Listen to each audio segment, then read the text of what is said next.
After being laid off in the fall of 2024, I took a risk and started my own handmade business. And somehow that one decision led me here. My last drop sold out in less than 5 minutes. And honestly, I want to call it luck, but lately I just keep thinking about everything that actually led up to this. What worked, what didn't, and all the things I understand now that I definitely didn't understand when I first started. So while I restock, I just want to talk through some of those realizations about sharing my art online, building a handmade business, and the other side of all of this that people don't always see. Because the truth is, anyone can make art, but learning how to share it in a way that connects with people and actually sustain yourself from it, like make a living from it, is a whole other thing. So grab your coffee or tea, get cozy, and let's get into it. Hi, I'm Emma and welcome to another episode of Coffee and Clay. This is a little series where we sip on some coffee, sculpt using polymer clay, and just chat about the real, raw, vulnerable sides of being a human, an artist, a small business owner. And over the past year and a half, my life has changed so much. And along the way, I've grown this small but very connected little community around my art. And I can also fully sustain myself from my art alone, which I didn't know if that would ever happen, especially not this soon. And being fully transparent, I am still very much in the middle of this. I definitely don't have it all figured out, but I have learned a lot already. I've built my little foundation, and I think it's really important to share your journey and your experience when you're still kind of in the middle of everything. Because sometimes I think people assume you need to have everything perfectly mapped out. You need to know it all before you can start, and that could not be further from the truth. But honestly, that's so false. So much of this, basically all of this, has just been starting, trusting myself, trusting the process, and honestly learning as I go. But at the same time, there definitely are some things I would have loved to know, some perspectives I would have loved to be given before I dived into my business. So hopefully I can be that person for you a little bit today in this video. Or at the very least, just remind you that you're not alone in all this, that we all go through the ups and downs, the challenges, because being an entrepreneur largely is a solo activity, which also means it can feel very lonely sometimes. And we have lots and lots to do today. I'm currently in the process of making more worry stones for my shop restock. Later this month, it's going to be my limited edition breakfast worry stones. And I think we're gonna start by making a big ol' bunny, then maybe we'll make an eggy froggy, slow morning sloth, and I don't know, we'll just kind of see where the day takes us. I think it'll be fun. So get cozy, grab your favorite little bevy, and let's dive in.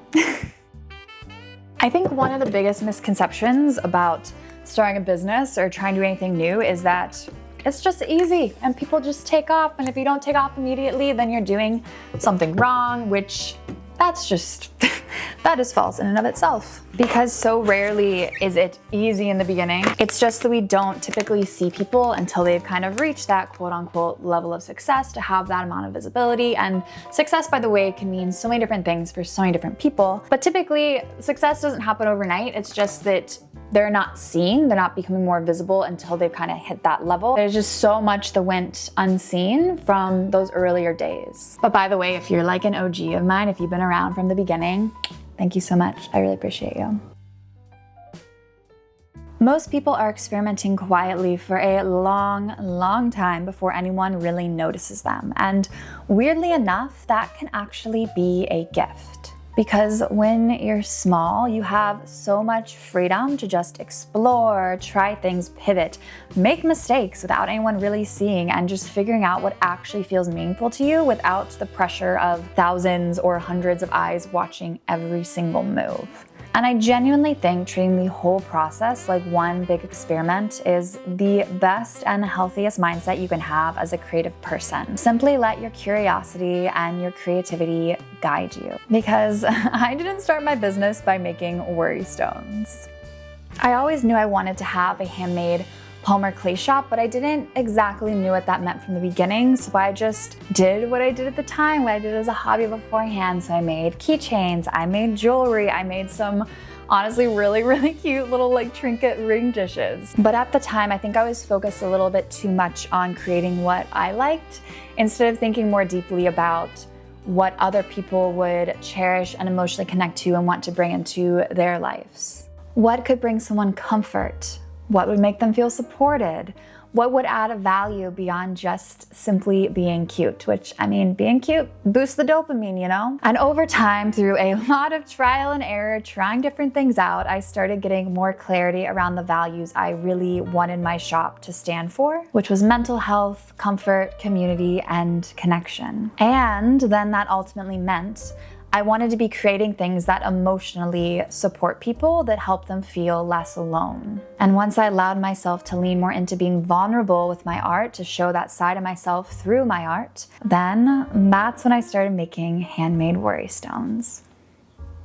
And then I made and debuted my very first worry stones in June last year. And pretty quickly, that first weekend that I debuted them, I realized not only did I love making them, but it felt like this is what my audience had been wanting, had been waiting for from me all along. And honestly, after that weekend, after I debuted my worry stones, it was like I unlocked the next level in a video game. Like my whole world just expanded.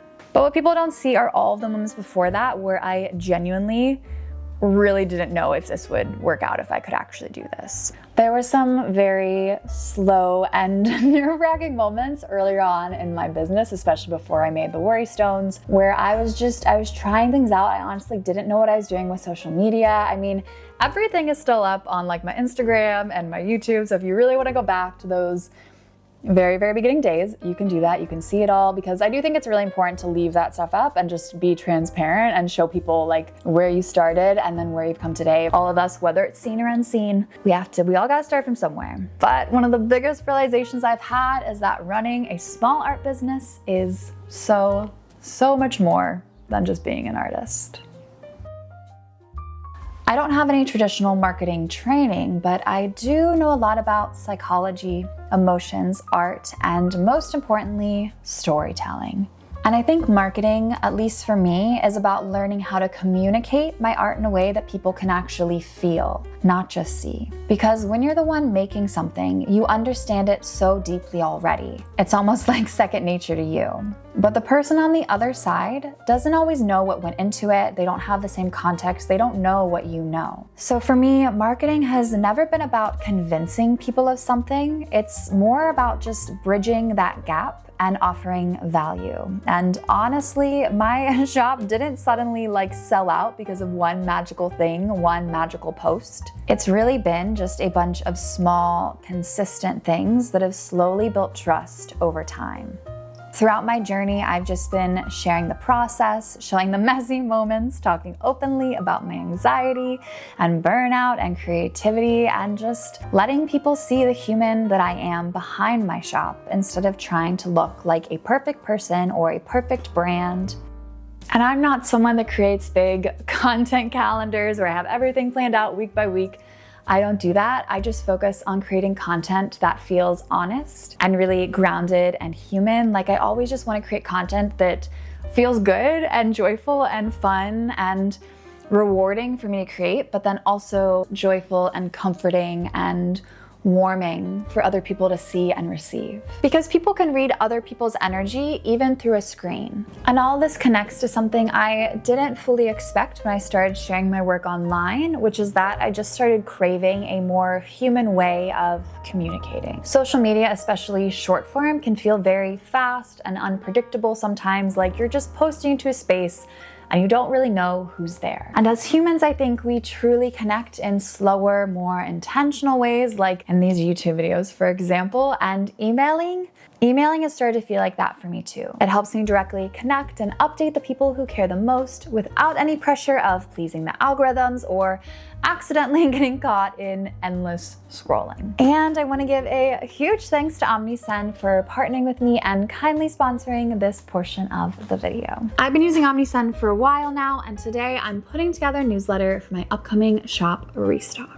I can simply drag in photos, add my writing, and build these cozy snail mail style emails that feel very aligned with how I want to connect with my audience. You may not know this, but email marketing is actually one of the highest return tools with small businesses, and with OmniSend, brands average around $79 back for every $1 spent. And I've definitely seen the proof in the pudding with this one. One email, yes, one, brought in $730 during a shop drop this past spring. And when I did a smaller restock of that same worrystone line, $278. And then in my most recent breakfast worrystone drop, one email brought in $200. But it's not just about the money. Emailing allows me to not only nurture my community, but also take care of myself. It's taken so much pressure off my shoulders with posting short form content so that I can actually spend more time doing what matters the most, making art.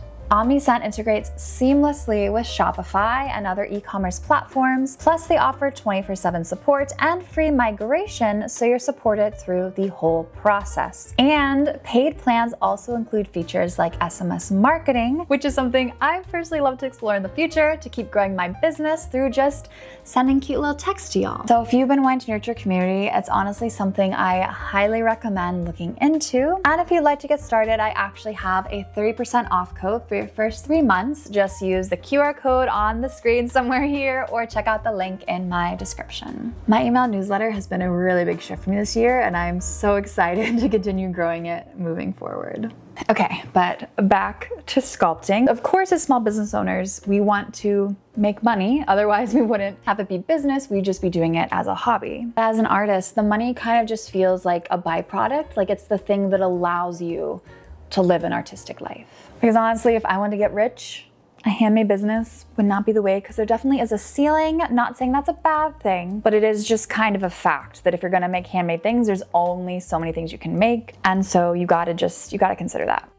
But that's honestly okay. Like I've never gone to this business to be rich, because honestly, if money was my motivation, I would be doing a different kind of business. But I don't want to do a different kind of business. I want to make art. I want to be an artist. And I'm a human, and I want to be as human as I can be. I'm not a machine. Because while obviously I am a business owner, what I really care about is what I'm offering, which is essentially a comfort object, a pause in someone's day, a bit of connection or reconnection. And I'm just trying to keep that value at the center of it and let that value lead every single thing that I do, because people can feel that. Like people can really feel that. Because at the end of the day, humans connect to humans. But what do I really mean by that? Humans are emotional, we're flawed, we just want to be seen and understood and to enjoy life. So throughout the whole process, I don't think you need to be perfect at all. You don't need to have it all figured out. And in fact, don't even try to be perfect, because honestly, perfection kind of just creates a certain distance, like a wall, a barrier between us and others. I, for one, used to have the idea that I needed to be perfect growing up.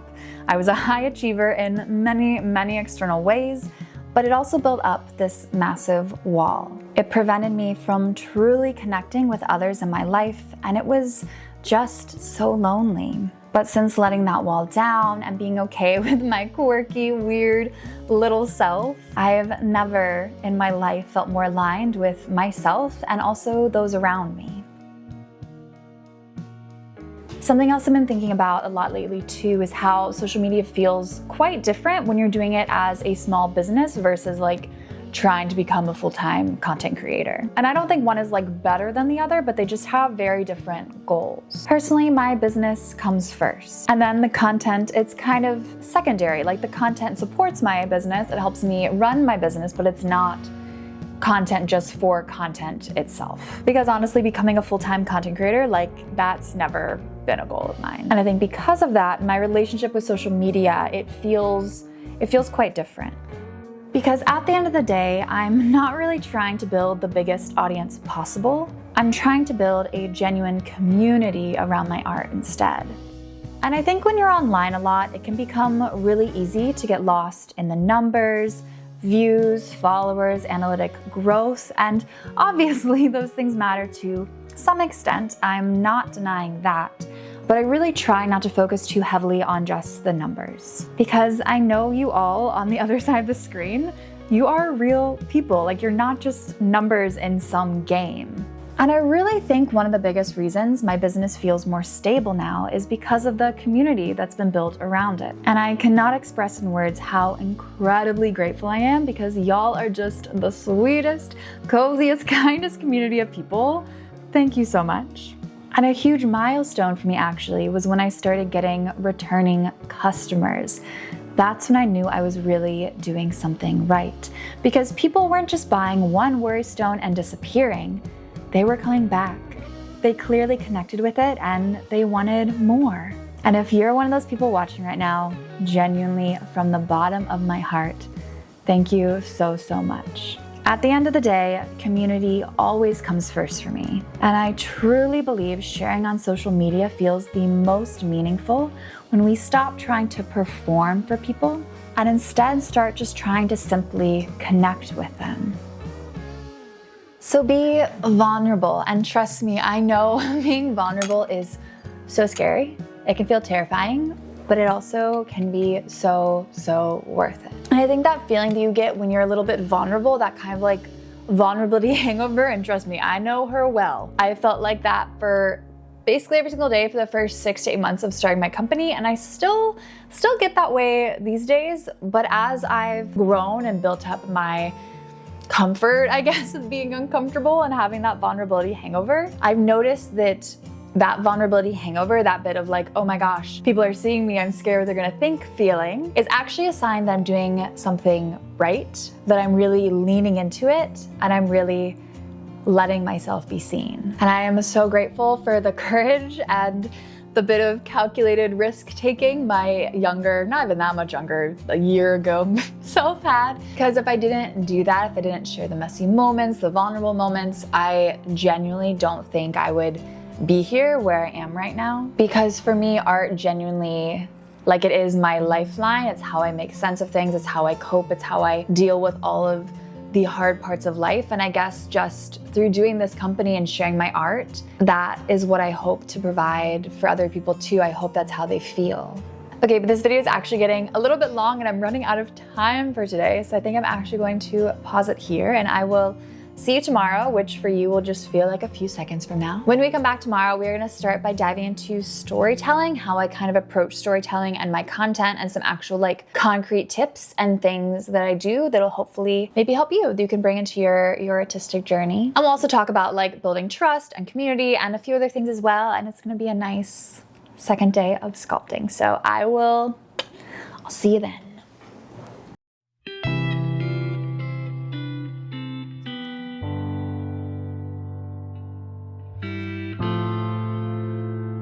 Hello, good morning. So it is the next day. I actually already had my coffee this morning, so made a little tea today for this next little sculpting session, which I'm very excited to dive into. So since you've last seen me, I ended up making a tray of comfort croissants. They're all done here. I still need to bake these actually. I just finished the last few this morning. And then for the first time ever, my partner, she actually came into the sculpting side of my studio, which was really, really fun. We set up next to each other.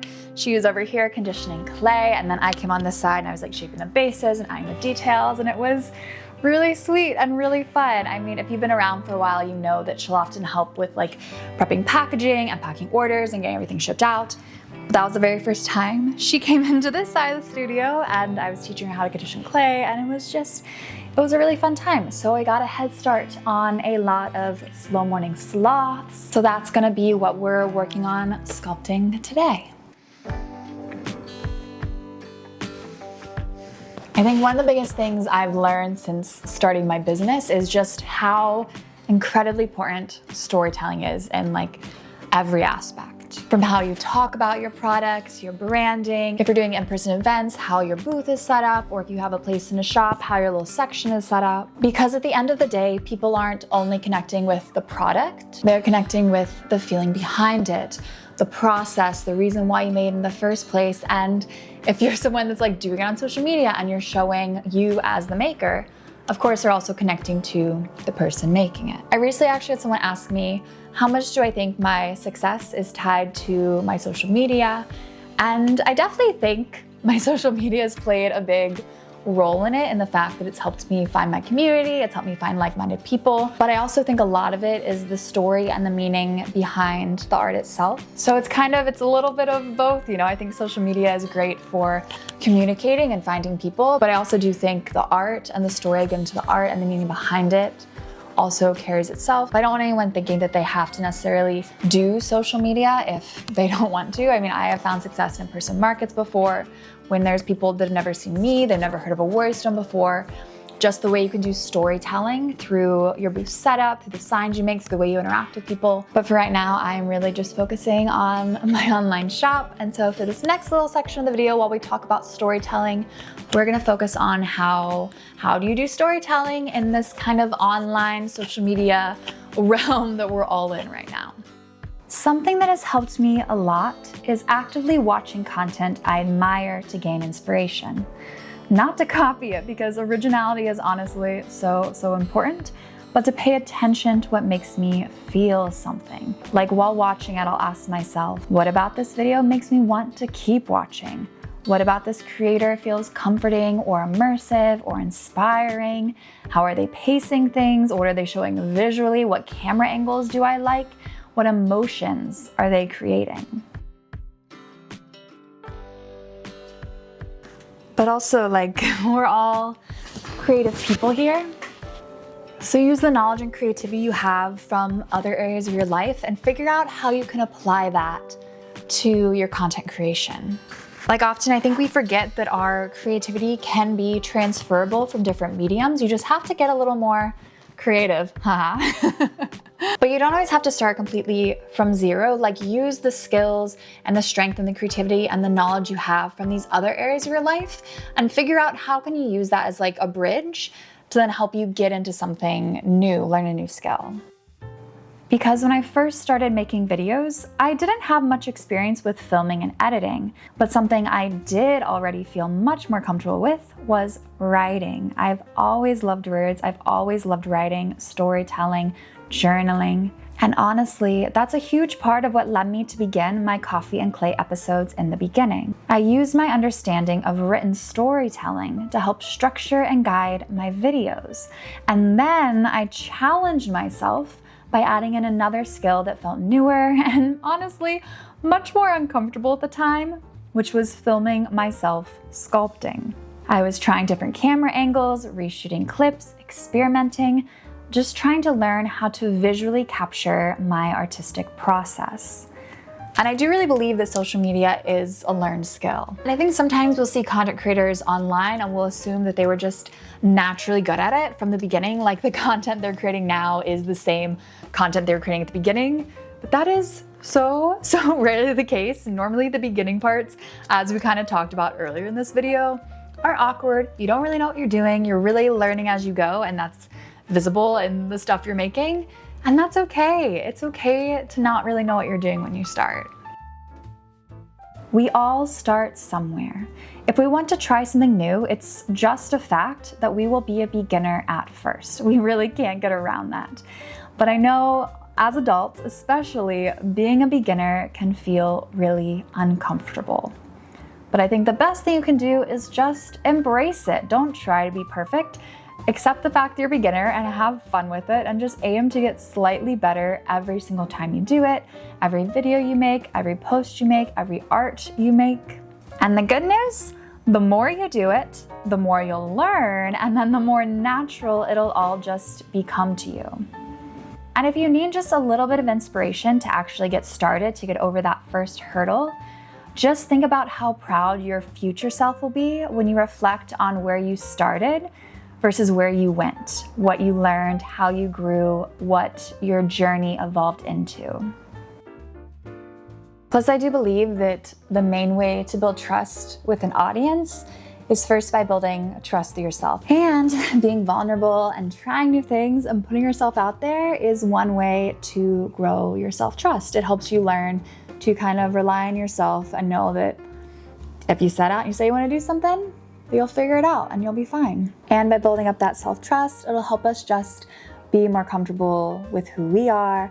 And when we're more comfortable with who we are and more comfortable being seen, other people can feel that. And the really cool thing is by doing that and becoming just more comfortable in your skin and who you are and just letting other people really see you for the good and the bad and everything in between. Even if you don't say anything about it, other people can just sense that. they can sense that energy. And by being yourself, you're also quietly giving permission to all of those around you to feel comfortable doing the same. Okay, yeah, Emma, but what does it actually mean to like be a storyteller? And while I do think storytelling largely is just learned through practice and finding kind of your own voice within your content, but there are a few tips that I can give you right now, starting off with hooks. And I know I'm not the first one to say this. As you probably know, in social media, the hook of your video, which for short form content is like literally the first like 1 to 3 seconds. It's ridiculous, I know. And then for long form like YouTube, I'd say it's around the first 30 seconds to a minute is how I would personally classify it. And also for YouTube, it's largely the title of your video and the thumbnail, which can be really frustrating sometimes when you make this really gorgeous video and you just can't, for the life of you, figure out what thumbnail or title to put with it. So you do have to put a lot of time into those very small things, but it does pay off if you can kind of figure out what works for you. Now there are some different methods for creating hooks, but the personal method that I found that works the best for me, that I like the most, is focusing on creating a curiosity gap right at the beginning, which is basically just the space between what someone already knows and what they want to know. Just like in a book, when we start reading, we don't know the middle or the ending of the story, but the beginning tells us just enough that we want to keep reading to see what happens. We're curious to learn where the book's going to take us. So kind of think about your hooks and content as the same way. Your hooks are inviting someone into a story. And I think another huge part of storytelling is value. And I'm sure, obviously, I'm not the first one to say this, but I think sometimes when people hear valuable content, they assume it has to be educational, it has to be something that's polished, perfect, and that's just so not true. Value can be about making someone feel comforted or inspired, understood, simply letting them feel less alone. And sometimes value is simply helping someone slow down for a few minutes during their day, or being entertained and giving them a much needed moment to just laugh. And I think especially with art content, the visuals matter so much too. And especially with handmade art, I think the process is one of the most powerful things you can share, because that's the stuff that makes people feel immersed in what you're creating. In these videos of mine, for example, I actually have 2 different but cohesive storylines going on. One, the visual storyline, what you're watching right now. I'm bringing you behind the scenes into my sculpting practice, into my studio, helping you slow down and just have some cozy, nice visuals. And then there's also 2, there's the audio storyline of how I'm learning to grow my business. Oftentimes, putting a connected but also different storyline on top of a visual is actually how I create more emotionally depth storytelling, versus if I was just to literally narrate what I'm sculpting, which would make it a bit more surface level. Which, to bounce off of that, it's probably clear by now that I think sharing personal experience is a really powerful form of storytelling too. It's what connects us on a deeper level. And that's one of the reasons I so openly share parts of my journey, such as going through the experience of being laid off, because I know how deeply destabilizing and scary being laid off or having a sudden huge life change come out of the blue. And I know I'm sadly not alone in these kind of experiences. And sometimes when we're going through these really difficult transitions, it can feel like our whole entire life is just falling apart in real time. It can feel so hard to see a future where things end up being okay.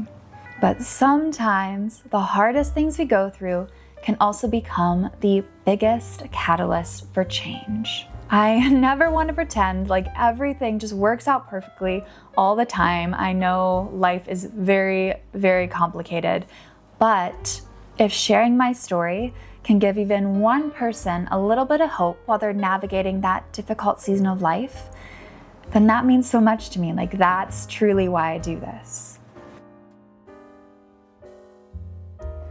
But I also really want to say this because I think it is so important. An artist is an artist, regardless of whether they sell their art or make money from it. An artist is an artist, regardless of whether they sell their art or make money from it. You hear me? You don't need thousands of followers to be an artist. You don't need to make money from your art to validate your creativity. You can make art that not a single person in the world has ever seen. And it's all valid, it's all art. You are an artist. Being a business owner is just a different element. It's just something else that's added on to the art, but it doesn't validate or invalidate you or your skills as an artist. And if you do ever decide to open up an art shop, make sure you protect some of the creativity just for yourself. Make art for you, not for productivity, not for content, not for money. Simply create because that's what nourishes our little artistic souls. Do it just because it nourishes you. Because I do think if you are purely just creating for productivity to make money, then over time, I think you do run the risk of actually becoming disconnected from your artist self. And we can be disconnected from why we even did art in the first place. But that doesn't have to happen. By taking care of ourselves and staying connected to the root of why we make art will keep us connected to ourselves. And I think that will only enhance every single part of your life. And now they're all done. We have all of the little sloths made. If I have enough time, I do want to sculpt a few more, or at least like a good handful or so more. But all that being said in this video, I don't have everything figured out. I'm just learning as I go, and I've just happened to learn enough to get me where I am here now. But I do just want to say a huge thank you to every single person that's supported me throughout this journey, whether it's been buying a worry stone or simply just liking something I post or writing a comment. It really means so much to me. And with that, here's everything. We have a few bagel bunnies we sculpted yesterday, and then here's all of those gorgeous sloths. Now I just need to bake these, and then I'm gonna keep sculpting because I have a lot to do for the shop drop, which I'm very excited about. I think next I might make some eggy froggies because this one, it's just so fun. But I still need to make some hedgehogs and some Highland cows and many more. So I have a lot of work to do. But I really hope you enjoyed this video that gave you just a little bit of a pause, a little added coziness to your day. And also thank you again to OmniSend for partnering with me and sponsoring this video. If you want to chat or you have any questions, I would love to hang out with you down in the little comment section so we can chat down there. And I think that's it for today. I will see you very soon in the next video. Bye, friends. I did it. I did the video. I'm so proud.